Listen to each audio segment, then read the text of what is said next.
Well, hey, good evening, folks. Welcome to the show. It's good to see you all.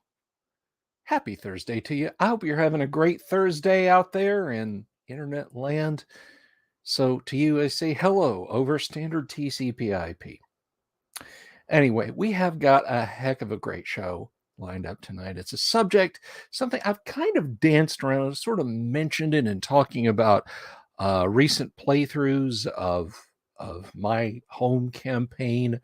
The subject is not a stranger to this channel. Yang Yan Zhao and I have talked about religion and Dungeons and Dragons before, and I think you're going to find the chat with tonight's guest is going to be informative, enlightening, thought-provoking, and hopefully fun. So I see some folks in the live stream there. Hello, Jesse Dart. Hello, BD. Welcome, welcome. And I never have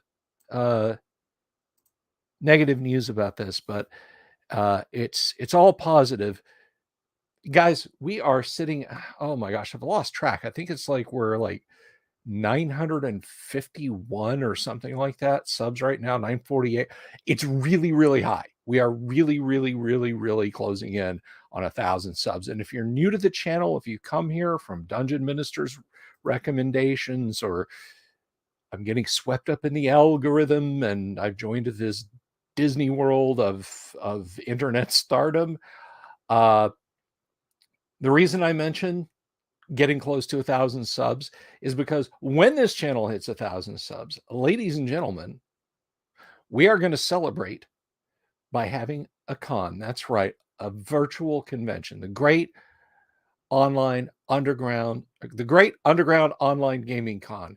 It rolls off the tongue so well, I can't even remember it. So when we hit 1,000 subs, so if you're new to the channel and you know someone who would love to hear me ramble 5 nights a week about classic Dungeons and Dragons and classic role-playing games in general, send them over here. Tell them to hit that subscribe button and hit that bell icon. And if you see a video you like, give it a thumbs up. And if you see a video you don't like, give it a thumbs down. Leave some comments. Sit in the chat. It's what we do. So that is some great news. We've got this clinched, guys. It's about to happen, and I can't express how happy I am, because it's not just me running my big mouth on the internet that gets this done. It's you guys. You guys go out there. You, the fans, say, check this guy's channel out. I want to have an online gaming con, and he's going to do it. So it's you guys are carrying the weight, and thank you so much. Thank you so much. So yes, that is all about to happen. But what's about to happen right now is I'm going to bring our guest on. Now, he has his own channel on YouTube, The Dungeon Minister. You guys absolutely need to go subscribe to his channel and check out his videos.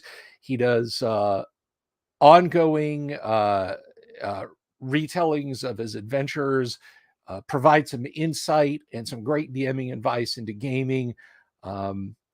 He has a bust on his channel. He has a bust. Saint Beckme graces his channel now, and that's just an awesome thing.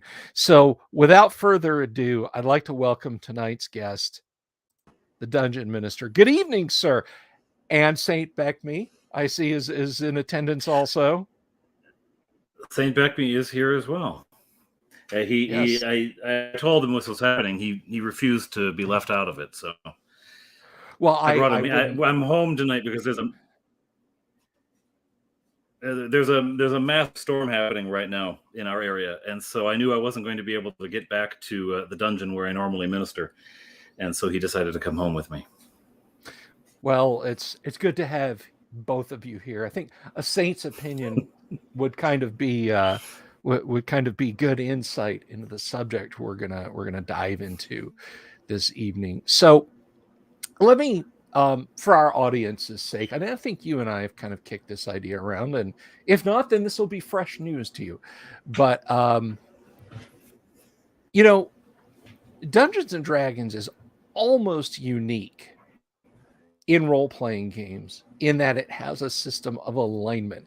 It has a system of clearly defined, and they are clearly defined, unless people wish to try and drag real world into the game, which gets very messy. Ethos for how characters are to behave. And many of the character classes, at least in the Dungeons and Dragons versions I play, are restricted by those ethos, by that alignment. I can really only think of one or two tabletop role-playing games that has an actual alignment system. So one might think that the alignment system of Dungeons and Dragons is a meta thing, that it is not, that a character does not think of themselves as lawful good or lawful evil or chaotic good or chaotic evil or neutral of any flavor. But rather that it's just a way they act. But that's not true. And what kind of led me down a very convoluted and twisting path to this point was one day I was reading the first edition AD&D Dungeon Master's Guide, as I do.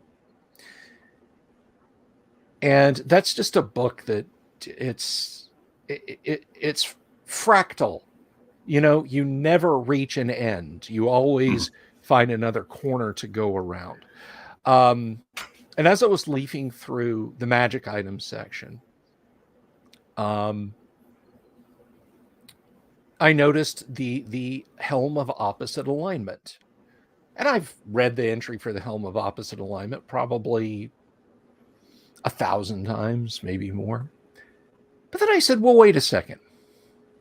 In the description of the Helm of Opposite Alignment, it doesn't leave you in you know, like your character now has a shock collar. They want to be lawful evil, but they have to be chaotic good. It absolutely changes the character. It changes what they are. It changes how they think. And I said, okay, what if a demon put one on? What if a demon put on a Helm of Opposite Alignment? Now, demons have a certain resistance to magic. Let's say that fails. Now you have a demon by nature, but its nature is now lawful good. And I asked around a few places, and some people are, well, they would explode, or they would cease to exist, or the helmet wouldn't work, or whatever. And none of that is covered under what the helmet does. It changes the alignment of the wearer. Period. Not it changes the alignment of the wearer unless they're a demon. It changes the alignment of the wearer unless it's Tuesday, or you know, someone will catch fire if they wear it. I thought about this, and I introduced a demon into my Monday night AD&D game who I said, okay, I'm going to take this out. We're going to see how this works. First, we're going to see how players react to this. And then we're going to see how this works in the game world. And it has been a fascinating journey. But one of the things in thinking about this NPC that I've really started to think, demon, chaotic evil, absolutely chaotic evil. Opposite alignment, lawful good. So now you got someone who is infinitely old and has committed just eons of atrocities, and they're now lawful good. So has all that memory, and has all that in memory. That's that. It's not just like, you know, they get a memory wipe now. So then I started thinking, well, if you're a good god, you know, if you're a lawful good deity, not good god, y'all. What's the imperative here? And so I'll stop running my yap now because I want to hear your input on this.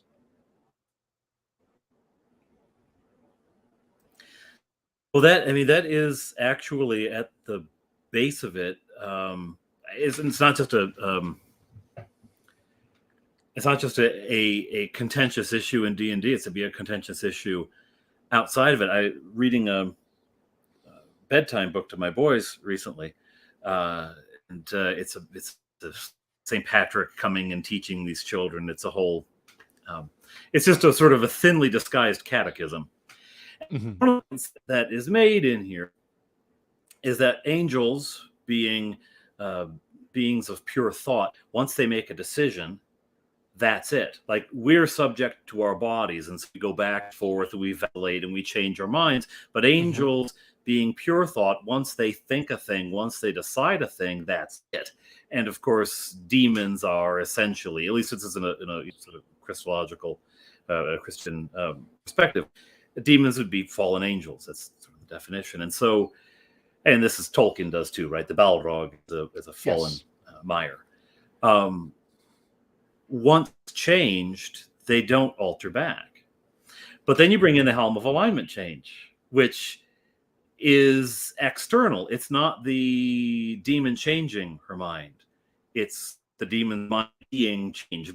As it's done, that becomes who she is.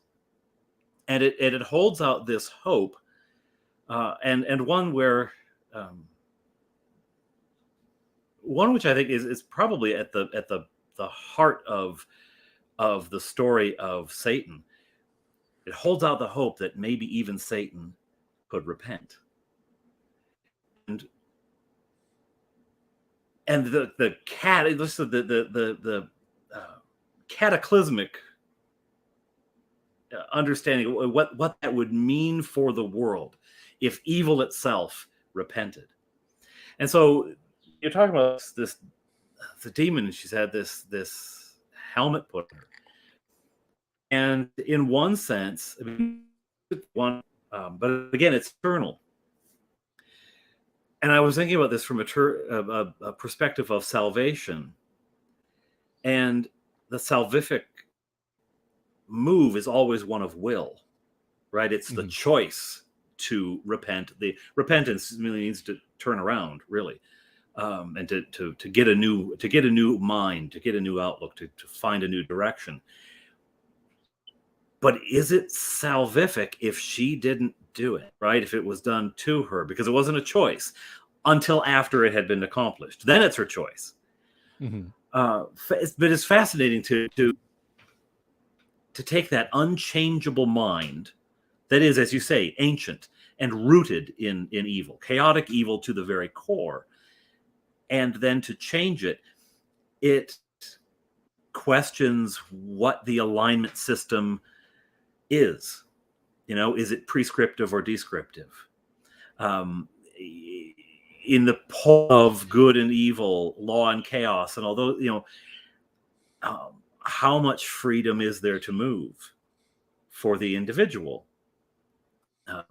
Plenty of the choice. I mean, there's all sorts of stuff. I'm a back-me guy, right? So I don't read the AD&D first edition manual. I know that's heresy here. I'm sorry. I will take my penance and my lashes with the wet noodle. But Menser makes a point of saying if the player isn't playing according to their alignment, the DM should tactfully off to the side suggest an alignment change and say, what, if you don't start playing your alignment, we're going to change that alignment. And there's even punishments involved, like they're going to lose a level of experience, or they're going to lose a valuable magical item, or so it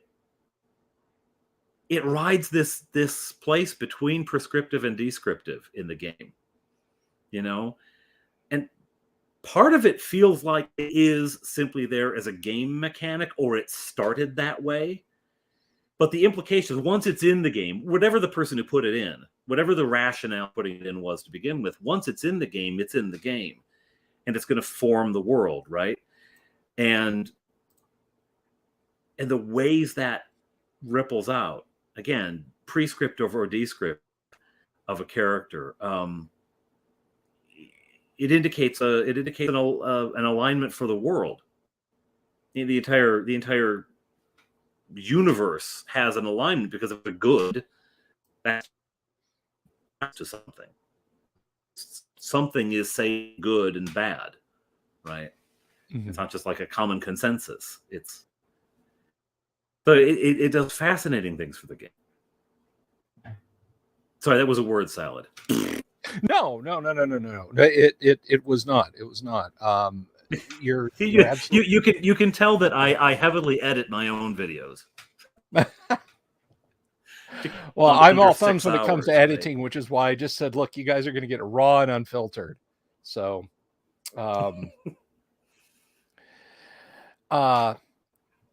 you know, and you make a lot of valid points now regarding alignment change, and this is this is interesting. Characters in AD&D can shift alignments. They can change their ethos on a Mm-hmm.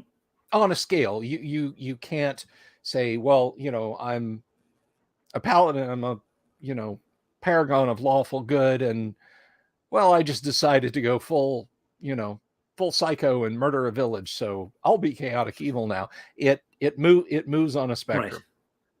Right. So, you know, your drift over might be to lawful evil. Find a justification.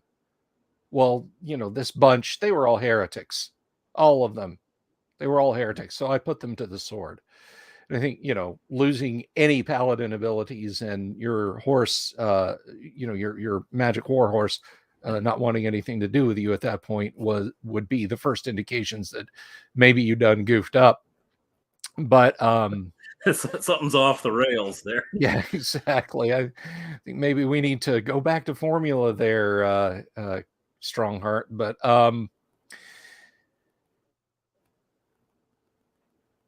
there has been a lot of noise made about Wizards of the Coast decision to effectively remove alignment from 5e. Now, I'm not a 5e guy. No. At its core, I think it's an okay fantasy role-playing game.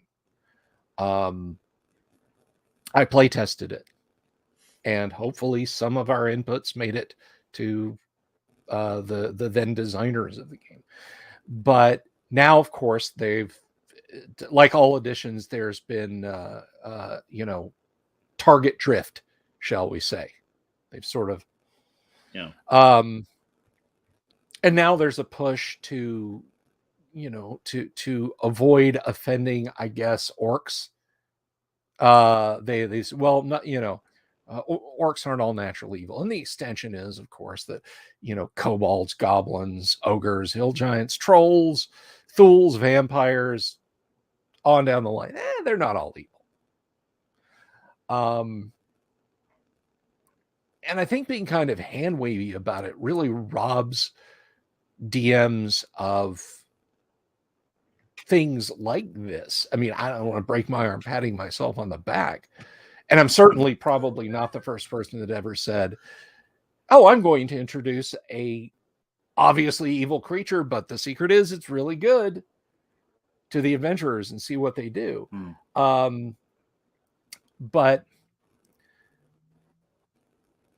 you know, I also don't want to walk down the path where it seems like I'm throwing gotchas at the players constantly, like, oh, you're about to stake that vampire, but what if he's actually a nice guy? Now you got to think. That's not my jam. Like a friend of mine once said, very kind to animals and children. Yeah.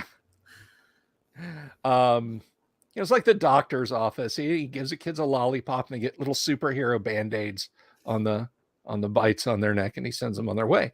But oh, that was That's creepy. Sweet. Anyway, but to get back to it, it's a fascinating aspect. And if we assume for a moment that, as in the case in my game, the party has embraced her, she adventures with them as a human, you know, going down the street in the city of Greyhawk as a 9-foot tall, snake lower bodied, 8-armed thing would raise more than a few eyebrows. But as she adventures with them, And I haven't gone completely Mary Sue. This is not, that's something that a bigger danger than the issue of alignment is saying, oh, she's my special character and I won't let anything bad happen to her. But she gets in fights just like the rest of the party. Right. She puts her life on the line. So here she is. She's been lawful good for a comparatively tiny span of time compared to her entire existence. What happens if she dies? Has she attained salvation? Has she atoned for all the things in the past that she did? Or is it right straight back to the abyss? Right. Well, that depends on who who the deities in your world are, right? Because there's a lot of different ways to look at that salvation is something earned, it's a pattern of life. You weigh in the balance, the good and the bad, your heart on the scales, and is it heavier than the feather, kind of thing. Mm-hmm. And then the theology of mercy, which says there is no atoning for the sins that you've committed, but the deity is wiping it out anyhow, right? Which is obviously Christian worldview. Mm-hmm. That there's something we do we're not going to earn this, right? You can't earn eternity. You can't earn a limitless. So you're just going to be given it anyhow, and all you need to do is say, I accept. So in that case, like in that system, you would assume, yeah, because she made the turn and at the time of death was working, along a righteous path, sort of trying to do the best she could, attempting to align with what is lawful, what is good. But yeah, in a more let's weigh the scales kind of theology, yeah, she's toast, right? Right. Because she doesn't have another eternity. Right. It doesn't matter how much time she's got left, unless there is no end of time and dies within the world. The eternity behind her is going to be longer, right? Right. So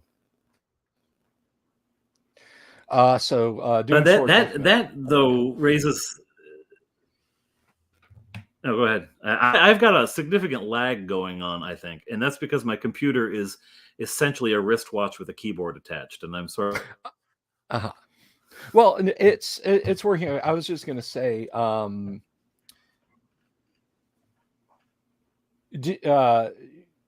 Deathmaster here in the chats says, here, I'll put it up on the screen. It seems that logically there are two alignments, the one that you think that you are and the one that you actually are. I don't know that I agree with that in game terms. I mean, a friend of mine once said, the nice thing about D&D is that the monsters are color coded as to what they are, and he was referring to alignments.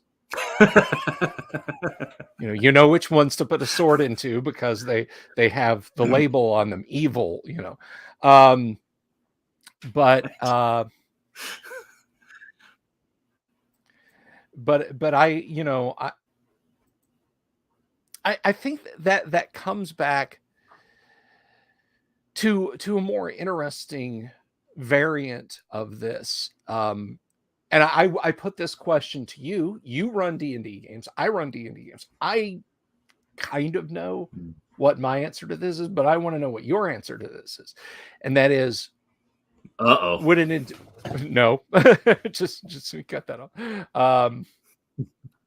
But would you have a monster that was intelligent enough to make a decision about its ethics or its life, regardless of what type of monster it was, be it something as simple as a fire giant, which is a living being. It's just a 17-foot tall living being that carries an iron sword around and beats on adventurers, or something as complex as a devil or a demon that could sit around and think, wait a minute, I've wasted my life, or,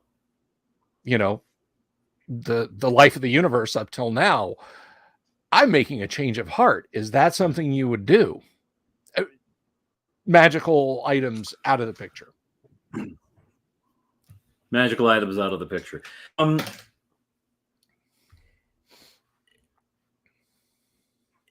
I would never take anything off the table in terms of the potential, right? Like the potential to create an interesting, engaging situation. I would never take anything off the table. It would depend on us. It would depend on the situation. I would say yes, there would be a possibility of it, but it has to be like that paladin who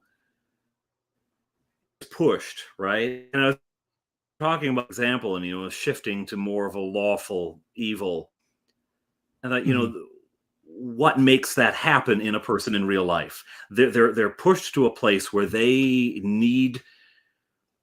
feel there's no other way. They think that there's a greater good being served.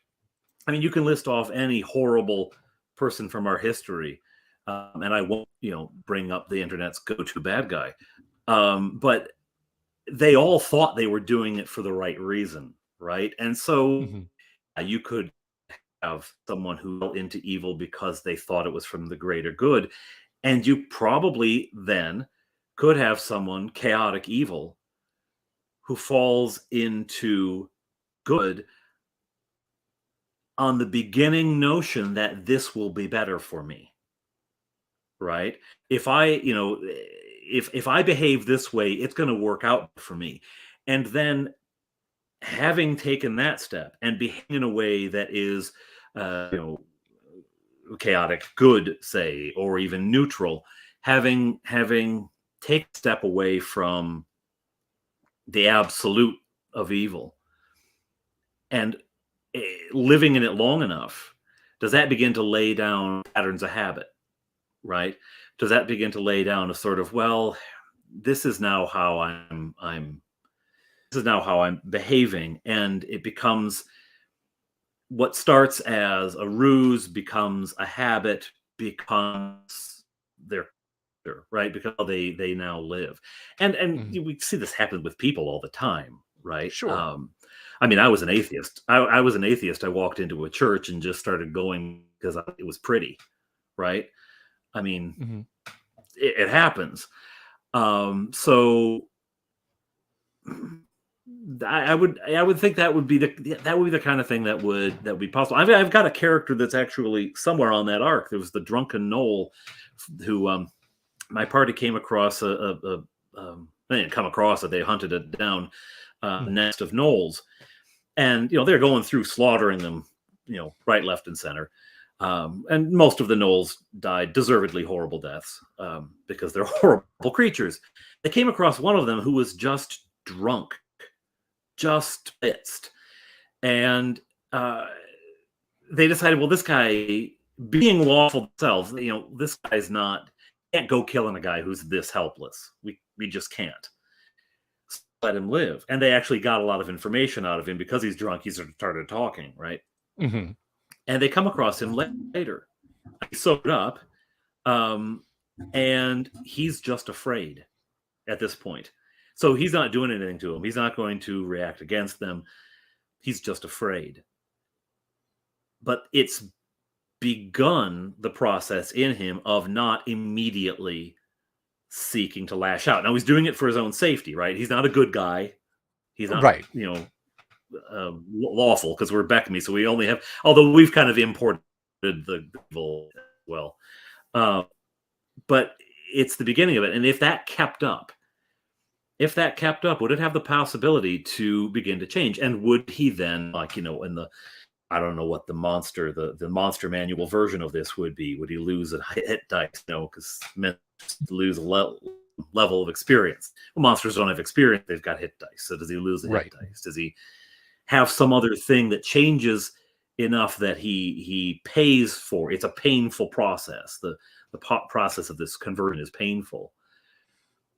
I think that it opens the possibility. It has to be that kind of real powerful motivation. It has to be something that is either something so gradual he doesn't notice, or something so traumatic that it jerks the character or the monster, whatever, out of the old alignment.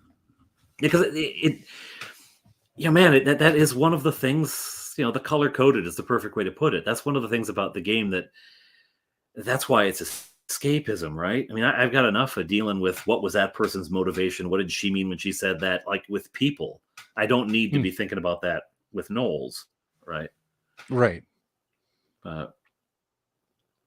Although my youngest boy, he's 7, and he DMs a campaign for me, and it's adorable because every time I come across a kobold, my character doesn't kill it because like there's and the way he plays them, he's not doing Tucker's got nothing to do with his game.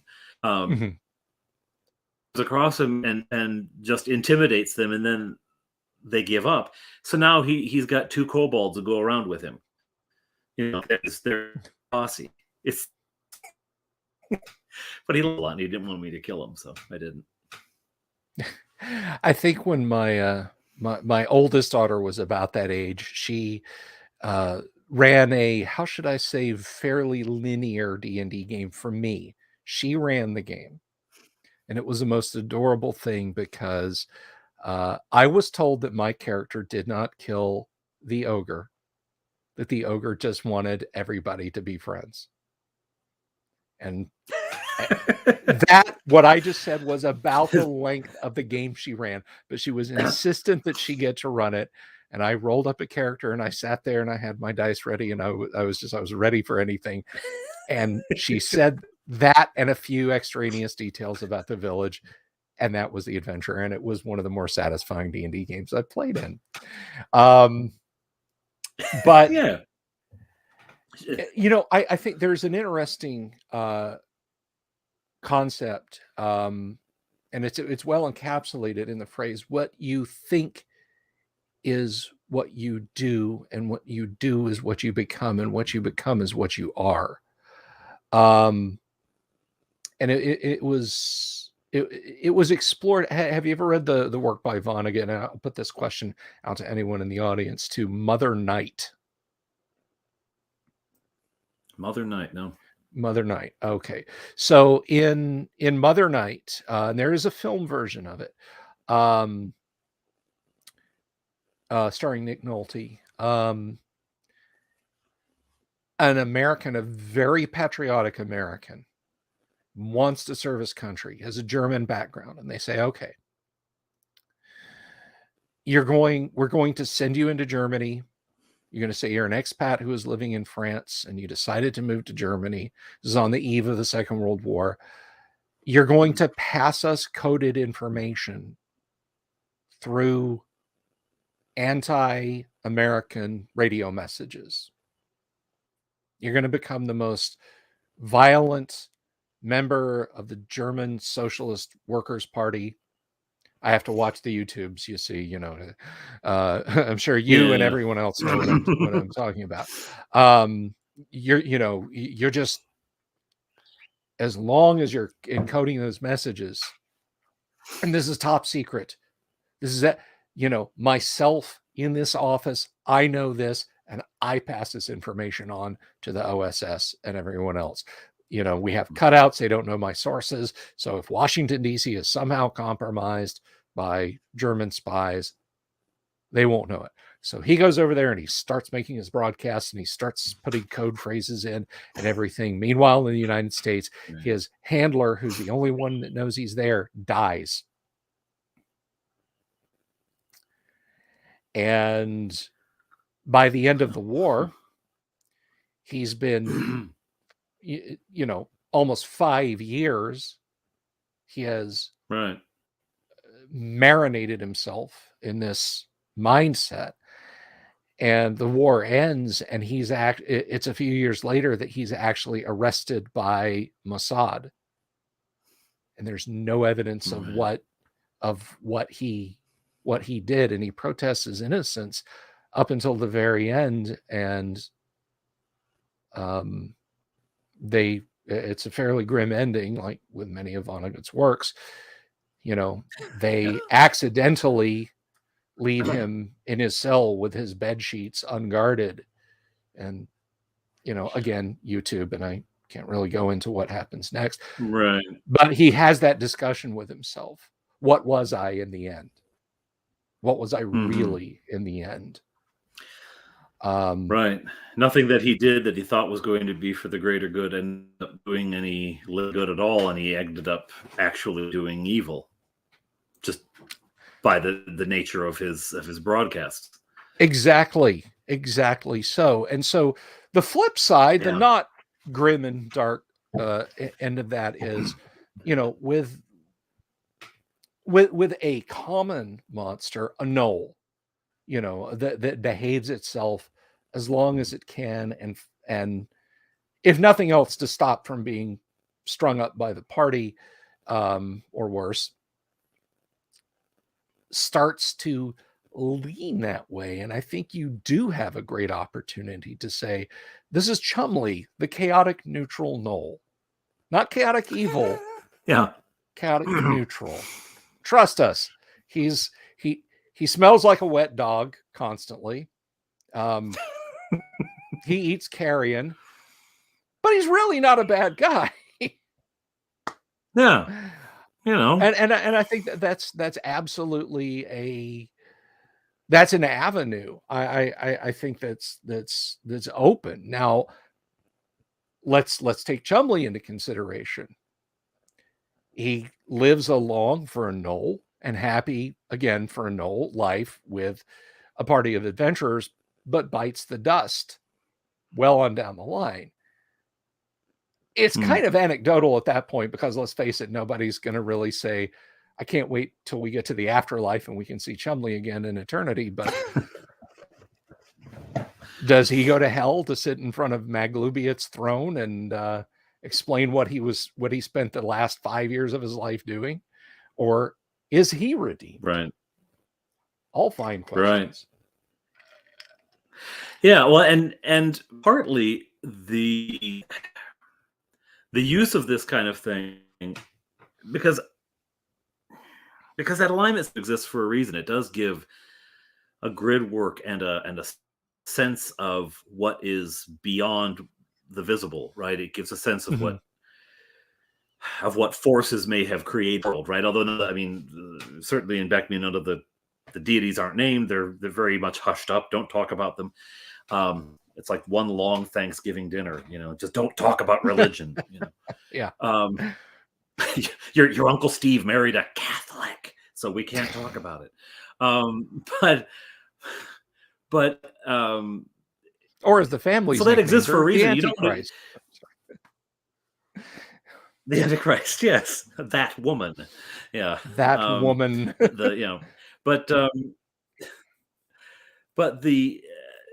So you don't want to do violence to that system, because it is important. Like it provides that framework, and so.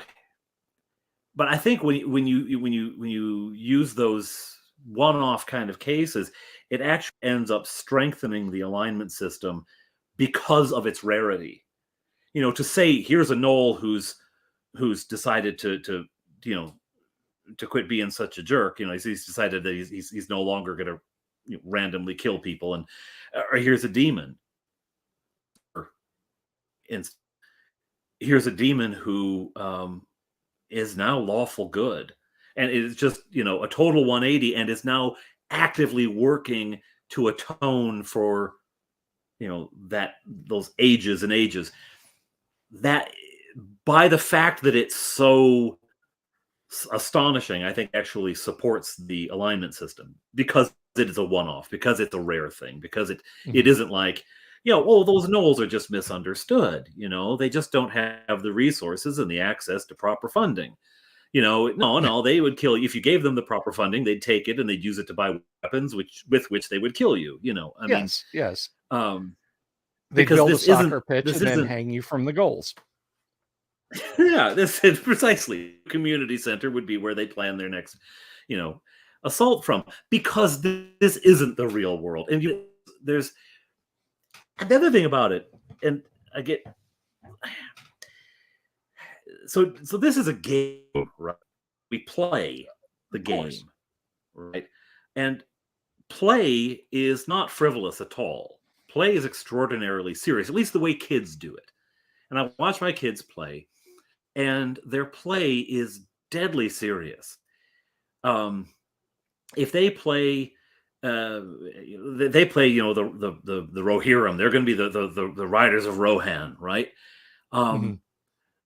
What they're doing is they're practicing what it's like to be. I'm going to play courage. I'm going to play what it is to be brave, because they're not, right? They're kids. I mean, I got a 12-year-old, a 9-year-old, and a 7-year-old.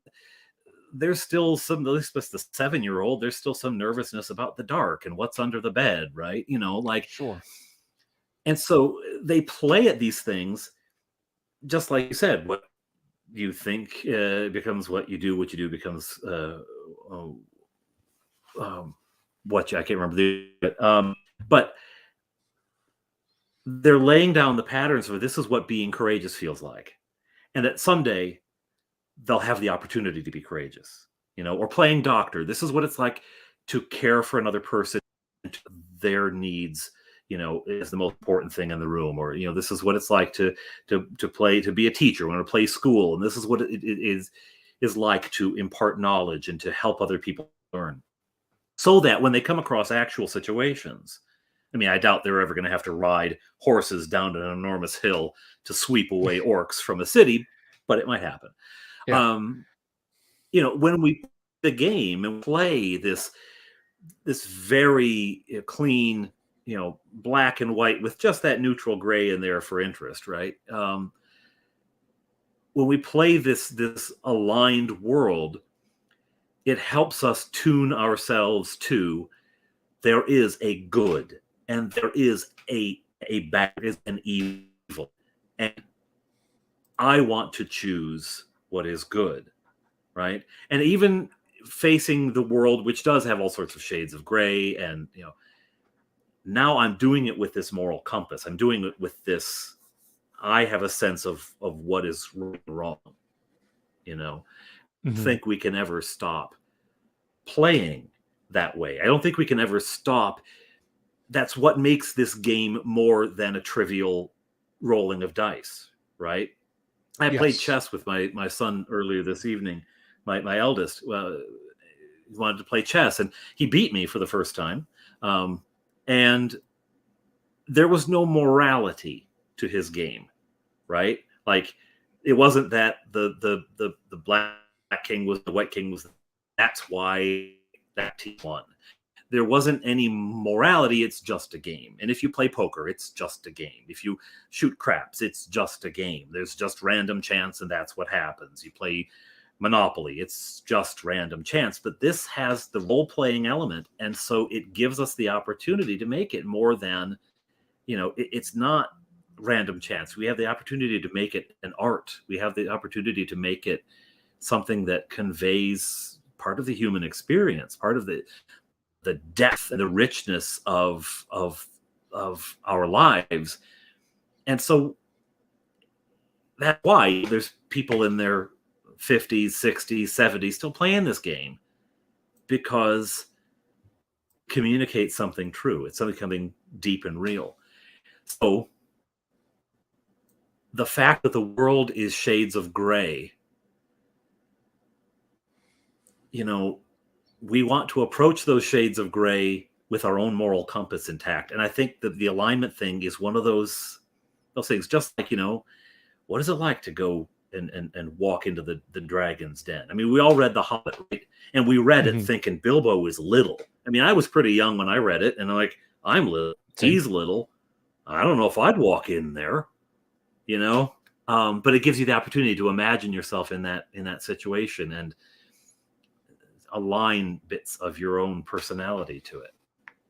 I mean, I got to put a plug in here. I have to put in a plug in here.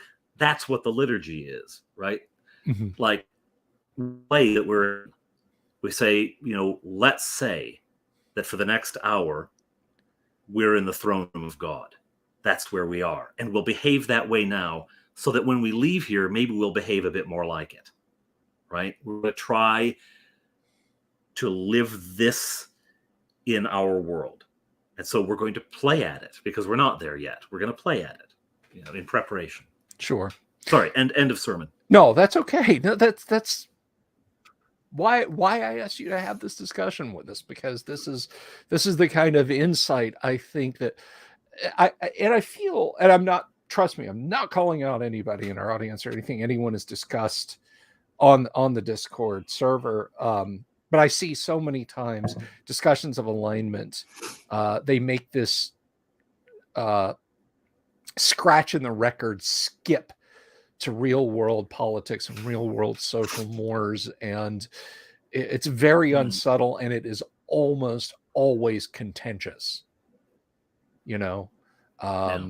Somebody's discussing paladinhood, and you've got someone who thinks that in today's world a paladin would X. Well, that's not, and then the discussion immediately veers off. But I think we're definitely having a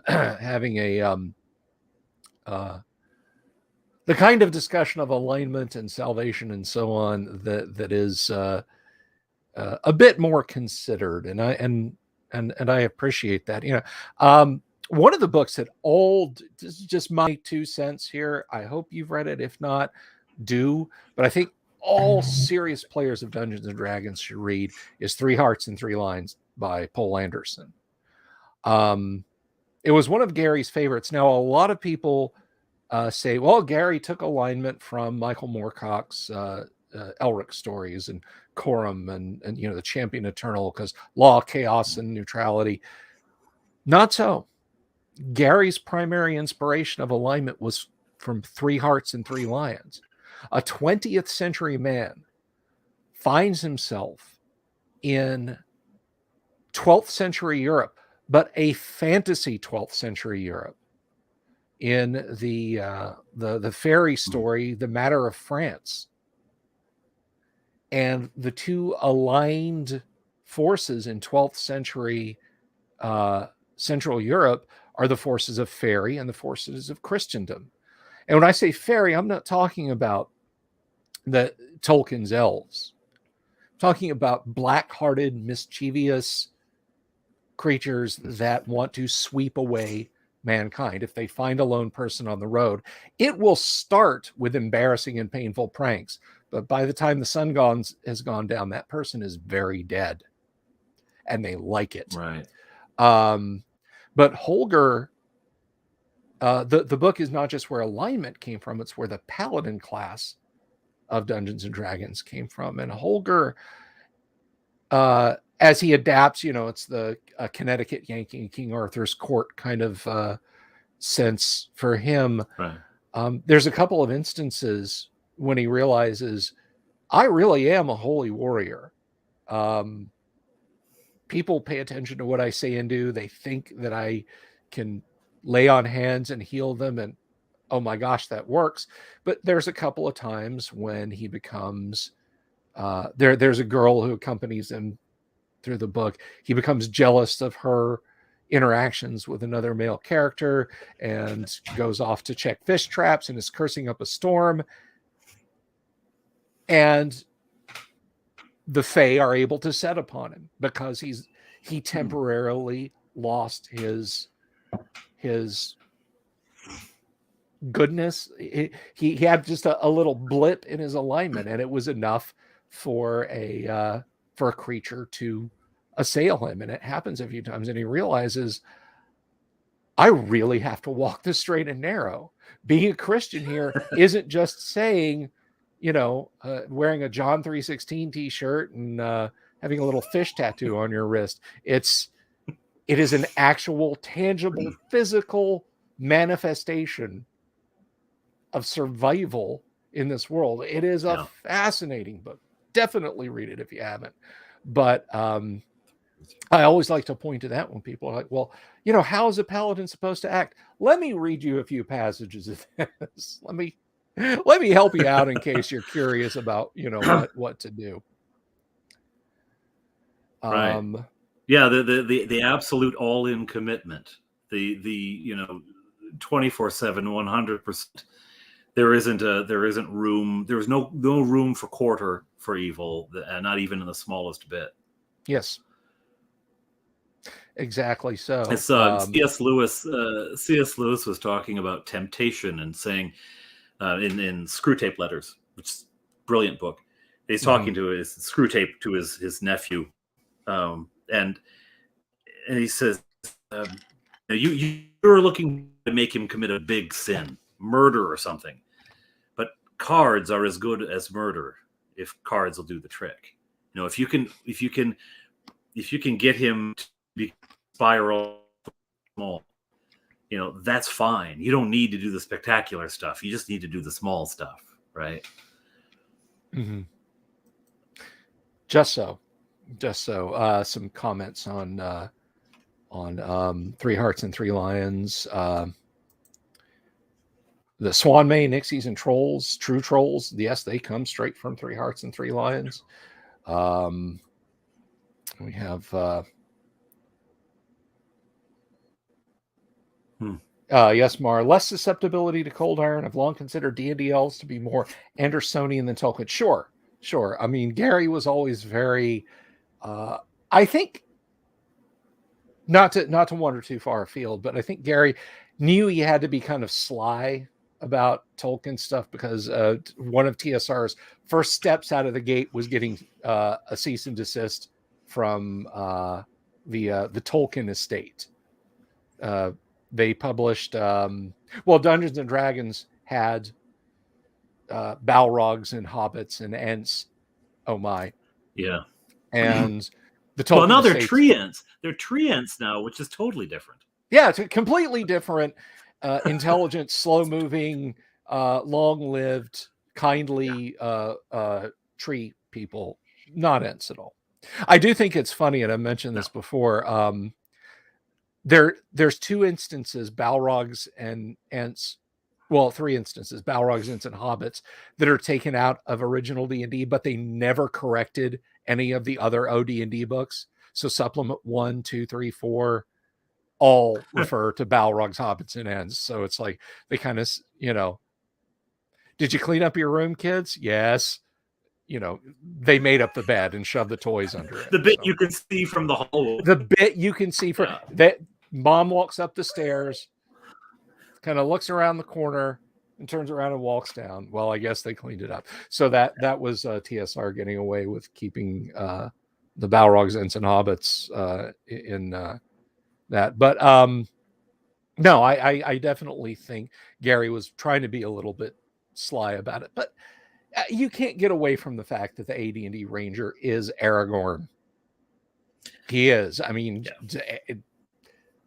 he can cast healing spells, and Rangers are the only class other than magic users who can use a crystal ball. Well, what's that? It's the the seeing stone from Palantir. The Palantir. Thank you. It's Grima lobbed it off the top of Orthanc there, much to Saruman's dismay. But I guess to kind of meander back on the path a little bit,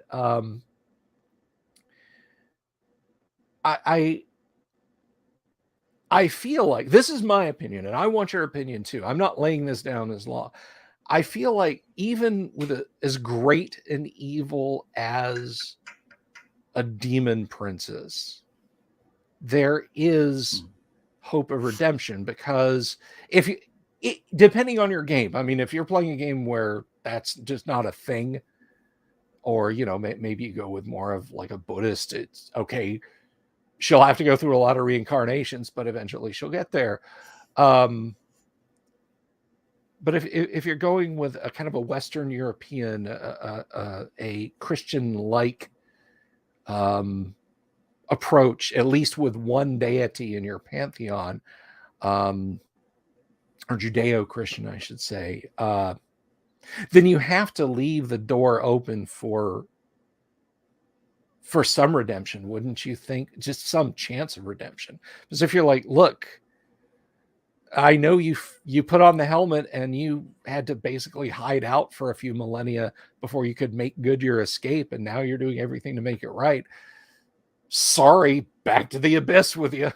You know, I would tend to think that Heronius, Palor, some of the other good deities, if you're playing in a Greyhawk setting, if you're not, just copy, Control C, Control V, whatever your good deities are, they'd have to leave that door open for salvation of a creature so changed, wouldn't they?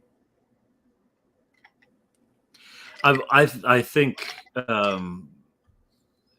Christianity is so soaked into Western culture, Western history, Western culture, Western mores, West thought, that if your game resembles a fantasy version of medieval Europe, then that's baked into some of the assumptions. Assumptions about just assumptions about care for the poor, all the things that actually identify you as lawful. Mm-hmm. If you're doing that from a Western European perspective, that's in the mix to start with. So it would have to be some element of it would have to be in the organizing religion, whatever, whether it's a single or a pantheon you do, you have to be of that. Mm-hmm. In fact, actually, you could go so far as to say that even a good evil world indicates some capacity for redemption, because otherwise you can't hold evil responsible if it has no choice, right? It's not evil. A bear attacked wolves. That's not evil. It's hungry. Chaotic, mm-hmm. Maybe. More likely neutral. It's just doing it. A person attacks you and kills you in the woods. That's choice has been made, right? Right. And there, actions are the pointy end of stick, but there's all of the will, all of the intention behind it. So murder is considered an evil. It is considered wrong, but killing an enemy in combat in the military is considered heroic. And at the end of it, there's still a dead person and a family who's grieving, but understand that the one situation is different from the other. And so we've already wrapped a bit of the complexity of things around our actions, but threading through that is this compass of good and evil that we measure the actions against these things, but only because there is a difference, right? Only because there's such a thing. And if there's such a thing as good and evil, to be a choice, otherwise it's not evil. I don't know if I'm making sense here, but no, you are making sense. And this lag is killing me. No, I think if that has to be baked into the world if you're gonna base it on those sets of cultural assumptions, right? Mm-hmm. It's just some element of mercy has to be there, and that comes from someplace, right? Sure. And again, I don't want to sound like I'm really standing up for Wizards of the Coast creative choices. That's a whole nother episode, and you don't have to be part of my insane rantings about that. But a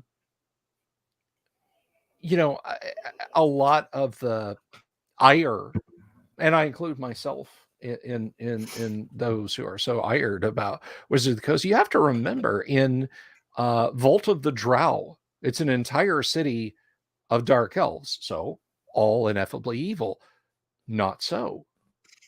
There are many gangs of what the Drow regard as bandits who are Drow who, guess what? They've rejected it. They've rejected Drow society. They don't see any good in trafficking with demons on a daily basis and worshiping an evil spider goddess that will turn you into a spider centaur for stepping out of line. Or she's chaotic evil. I guess it would be stepping in line. But it's literally an encounter you can have. You can meet them. You can go to their hideouts and gain some succor and rest, and they will help you as much as they can without risking their own lives. They're still chaotic, but they don't hold to the evil ethos of their fellows. And that, I think, speaks to what you're saying, is that in a world where you've got a massive Judeo-Christian Western European, well, I shouldn't really phrase it that way. I don't want to be exclusivist about it, but that big of a thumbprint on the world, you're going to have those edge cases. And that is, one of the things when I first came up with this thought experiment was, well, if I introduce this into the game, is that going to be too Mary Sue-ish? And then I said, no. Gary had whole roving bands of good drow hanging out in Vault of the Drow. So I'm not, I don't think me sticking one possibly redeemable demon in my game is going to break the world. No, it's a pretty durable world. It has stood up to all sorts of shenanigans. I mean, the things I'd have done to that game, especially as a teenager, would probably send Frank Menser screaming into the hills. But somehow it's still okay. Somehow it still works, right? It's a pretty durable, flexible. You can fit in it. You can fit a lot in it. Yeah. Absolutely. And I find now, let me ask you this. So my basics when I was growing up, when I was a kid, were the books written and edited by Tom Moldvay and Dave Cook. And I used them right along with AD&D. When I wanted clarification or simplification, I would dip over into basic. Never got into Frank Menser's edit of the rules on down the line. So I don't know if this is true. Maybe you can spell me here. Did he introduce our demons and devils a thing in later editions of basic D&D? Well, as far as I have not seen anything explicitly so. Now the group that I gamed with, like hellhounds. So where does that hound come from? If not, the group I gamed with made it into, I would say at tops, the very earliest levels of the companion book, right? Mm-hmm. And that's the kind of stuff which stacks up later. I mean, you get the character descriptions were like maybe 1.25 inches long, right? So right. A whole lot of backstory given to you about where the Ifriti come from. What are they actually? Are wolves? Are they demons? That stuff. And then, of course, every supplement would introduce 2 or 3 new monsters in it, right? Oh, I couldn't say authoritatively, having only just had a paper route and managed to buy the core rule books, and not ever having had cause to play through the master, and certainly not the immortal one, which was just weird. I mean, that was just weird. But it certainly, though, I have to say this much,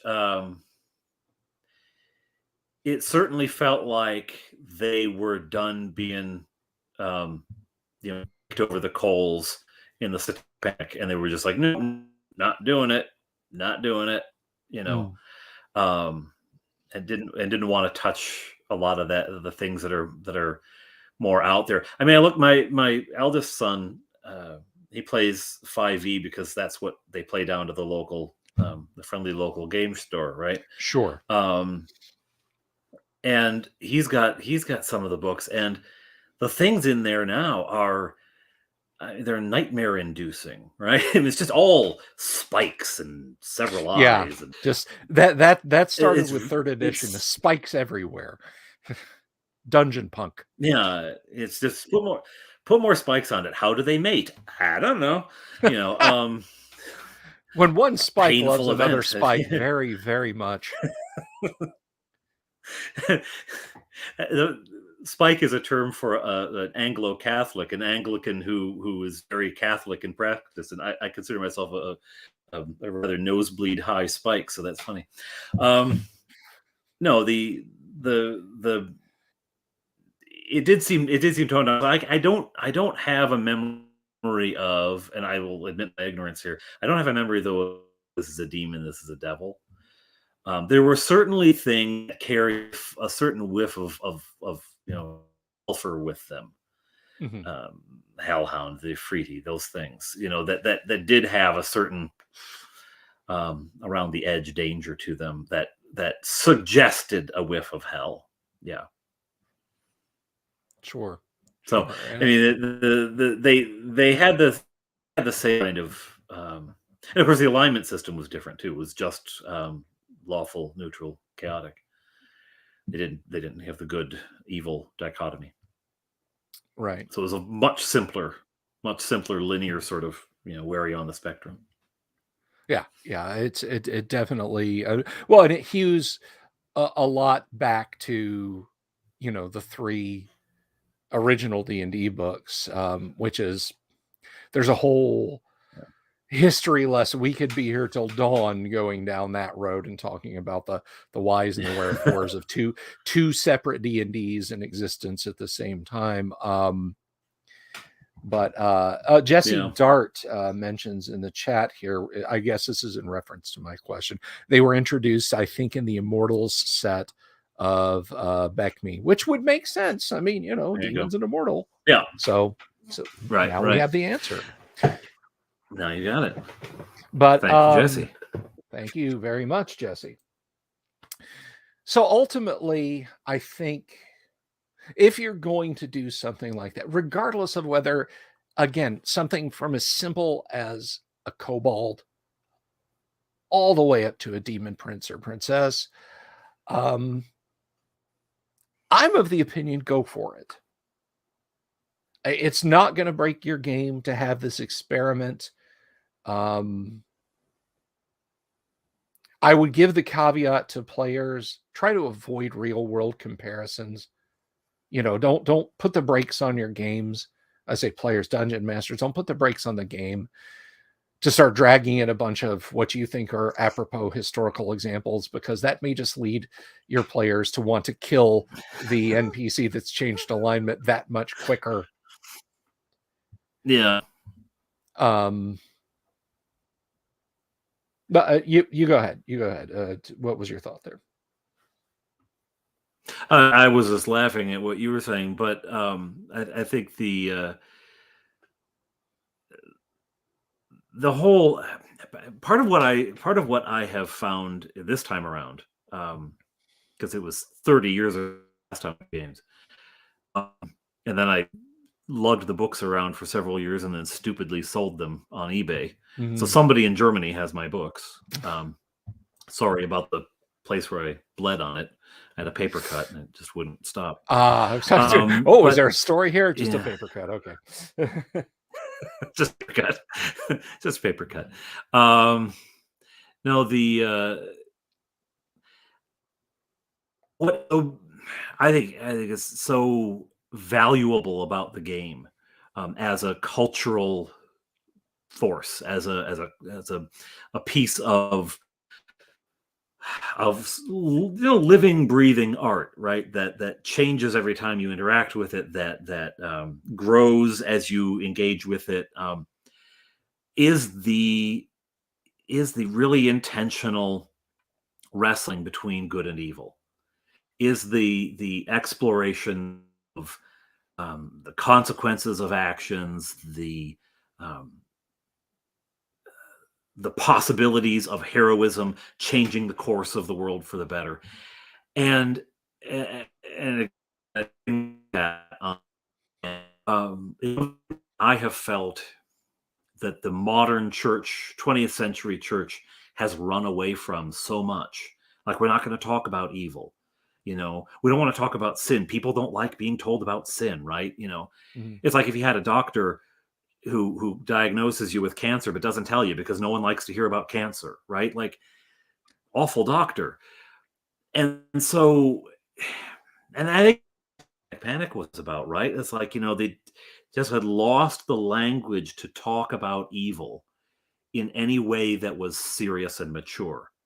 And so Mhm. they either had to be cartoon devils who were no threat, or they were so horrific they couldn't be mentioned. And I was like, religious people objecting to that was so bizarre, because it's like, you're the very people who ought to say, we have the tools to deal with this, right? Not shut it up. Admit the existence of evil and say, yes, evil exists, and it is athwart life, and it must be battled, and boy, do we have the tools for it. But they ran away from it instead, because everyone's gonna be nice. We got to be nice, got to be very pals and gentle and soft music off the organ.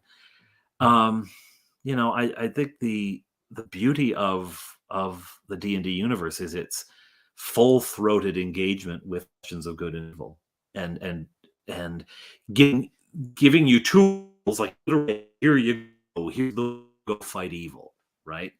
Mhm. And they're game tools, right? It's a game. It's Right. dice and character sheets and magical swords and stuff like that. But it's at least engaging the thought and the aesthetic experience of standing athwart evil. It's just so vital to a healthy society, to a healthy life. So that's, to me, that is what the real richness of the game is, and the beauty of the game. In addition to just being fun to go in and kill a dragon because he burned down a village. Well, we'll go cut his head off and come galumphing back, right? Anyway. Right on. Right on. And it's, um, this is something I discussed with Gary at least once. Unfortunately, it's not on the recorded interview that I did with him. But I've talked to Jim Ward, and he basically repeated what Gary said to me. When people in this, as early as really the release of Dungeons and Dragons, when it started to make ripples out in culture beyond 1,500 dedicated wargamers that bought that wood grain set. And, Yeah. moms would get, because Gary put his phone number, like, it rang in his kitchen in TSR publications early on. And, moms would call him up and say, why is there all these evil spirits and ghosts and specters? And his response was, you have to have evil to overcome. Yeah. What is good without evil to fight? And it's the Hobbit is just, Well, and sorry, go ahead. the other thing, what do you become if you don't have evil to fight? Or if, when you prepare to suit up against evil, you're told, well, that's toxic, you can't do that, right? What do you become if you're not given the tools and permission to be a hero? Well, you become a villain, right? Or you become a victim. Yeah. If you can't get on the horse and charge down the hill to save Gondor, then if you're told you can't do that, then what are your options? Well, I guess one of the orcs, right? They're not telling me not to sign up. They're perfectly happy to see me sign up. And yeah, I think this game does so much more than just entertain people, right? It does so much more than, it carries a lot of weight with it. Oh yeah. I mean, without a doubt. I'm not a person, not by design, because I don't like gotchas in my, I really, and that kind of from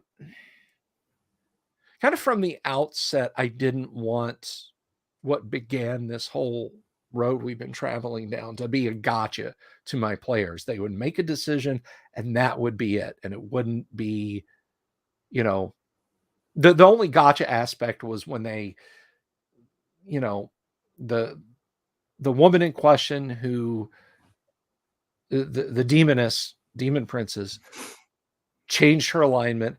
She came to the prime material plane by dint of an evil magic user who wanted a demon and knew her demonic name, summoned her up from the abyss. He opened a gate and she stepped through and he's like, great, turn into your demonic form and serve me. And she laughed in his face. The only surprise, just because it's what we do as DMs for the players, was when they rescued her from the situation, thinking, oh, this is some woman he's prisoned for whatever reason. I'll detect evil. She's not evil. She's absolutely not evil. The only surprise was her revealing her true form. Surprise. But I don't do moral gotchas in my game. The one time, just because it's where the dice came up, if you roll up a pack of orcs in AD&D and they're in their lair and they're over a certain amount, then a certain percentage of them will be females and a certain percentage of them will be whelps. And after they'd fought all the warriors and hacked their way through I think it may have even just been goblins, not orcs. I said, well, there's basically these left, and my players 2 or 1 were like, well, kill them. I didn't put that there as a moral quandary for them. Oh gosh, well, if we free them, if we tell them to be good, but then what if they, there's no, they had a very lice make knits, or knits make lice rather, attitude about it, and I don't. Again, I don't do moral gotchas in my game. So to players and DMs out there, I say, don't do that to your. We don't like it. Don't do that to your players. But it is nice to occasionally pose a question to kind of make the player stop and go, well, wait a minute. Yeah. It adds a layer of richness and texture to the game. Just my 2 cents on it. Yeah, I think you design the game as it. You design this world as it logically would be, and yeah, I mean, orcs have to come from somewhere, so there they are, right? I mean, I had a troop of ogres. I don't know what a group of ogres are called. A tribe, a clutch, an experience point. Anyway, an experience point of, and there were children, ogrelets, in the cave. Now, my guys decided not to kill them, but it was as much because they didn't want to wake up any more ogres than they had to, and they were sneaking through, and they're like, I'm just gonna keep sneaking. So they didn't attack the sleeping children, but it was as much for self-preservation as for morality. But again, it wasn't put in as a gotcha. It was just, well, it's a group of ogres. There's enough of them. They're going to have mated. I'm sure ogres, get it on at some point. So there's kids. Sure. And there's, again, classic modules. They have stuff sprinkled around. There's a room you can enter in against the giants, G1, studying the hill giant chief. When you open the door, there's this hideous old hag of an ogre menacing 3 or 4 teenage girl ogres, yelling at them and threatening to hit them.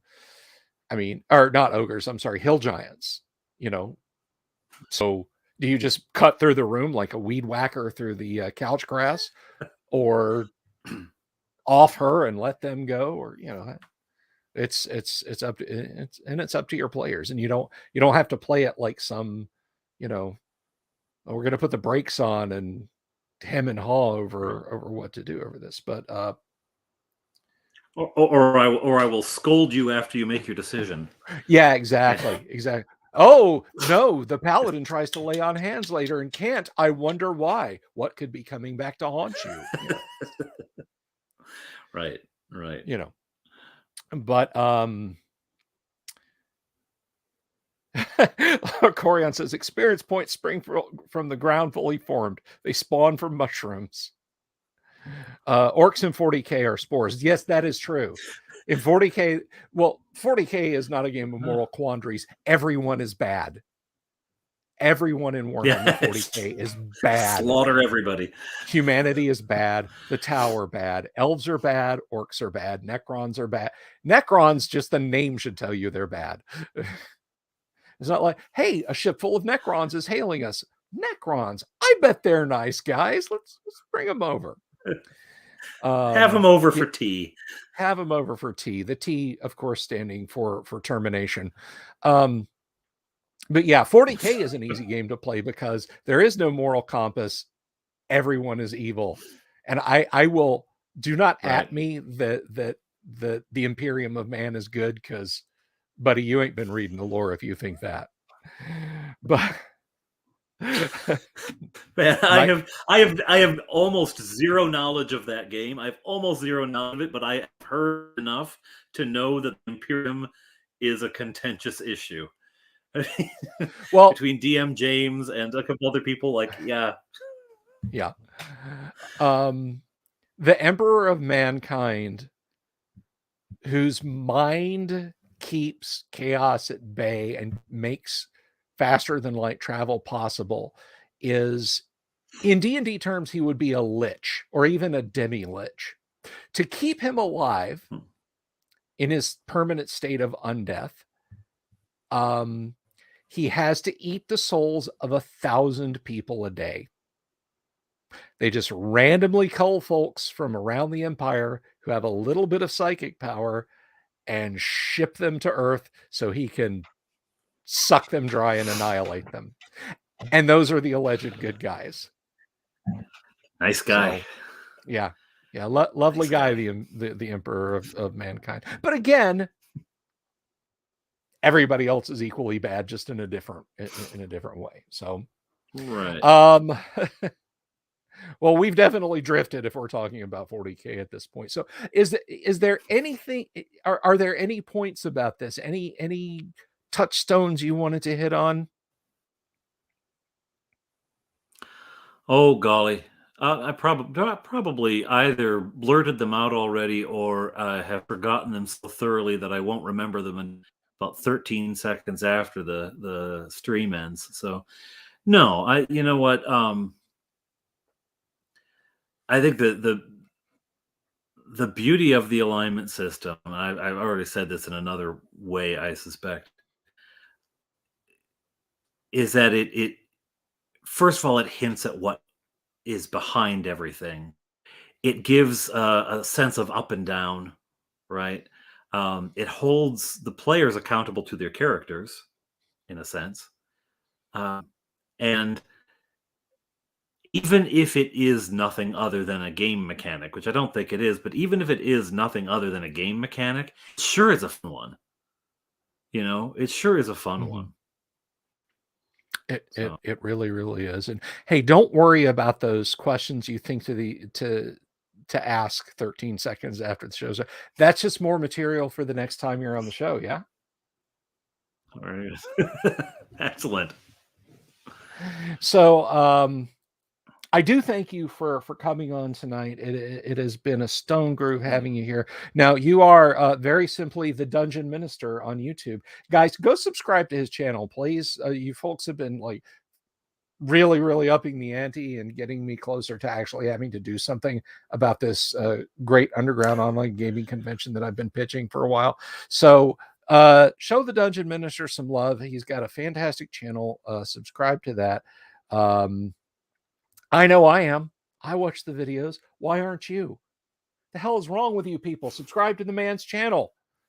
Anyway, I would like to.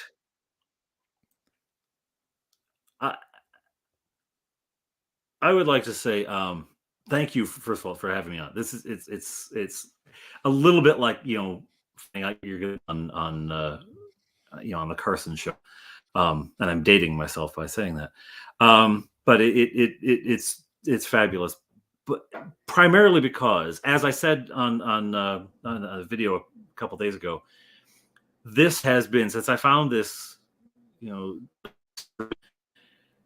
this has been, it's like hanging out with friends.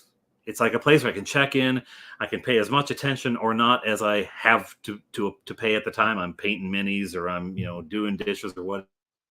I can half the time when I'm doing dishes, my hands are all wet, and I grab my phone and I'm trying to comment on something, and I can't because my hands are wet. But it's just this jovial, relaxed. It's excellent. So thank you for doing it, creating the sort of community that exists in the live chat, and sharing all the wealth of stories and experience. It's really fabulous. I really love this channel. I really love getting in here every night. So thank you for what you do. Really. Thank you for being here and being a part of it. And I want to just real quick here before we wrap up, because we do this with every show. We've got some great folks who support the channel on Patreon. Thank you so much. And look, let me tell you what, whether you support the channel on Patreon or whether you're subscribing and clicking the bell icon for notifications about the channel, I love you to pieces. All of you. You guys are great. Before our Patreons, I just want to take a hot second here and thank Digital Discord, Joshua Garlock, Lord Corion, Ricky Maru 1-8, Mobius 8, Kevin Reynolds, Joseph Lucas, Doomsword, Deathmaster, Mark Simpson, Damian X247, James F. Keck, William Smith, the Dungeon Minister, and Manny Wall. Thank you all so much for doing a little bit to help out around here and keep me in posters and funny shaped dice. I appreciate it. So tomorrow night we will be back. We will be playing some first edition Gamma World with a preamble of some of that BS that Dungeon Minister and others seem to enjoy so much. So I thank you all for being here. Big props to you, Dungeon Minister. Thank you for stopping by. And if you do you have the link to the Discord? If you want to swing by the Discord and share D&D memes with us, please feel free to join us over there. Thanks to everyone who is in our audience this evening. I do it for y'all, and y'all have a good one. Peace.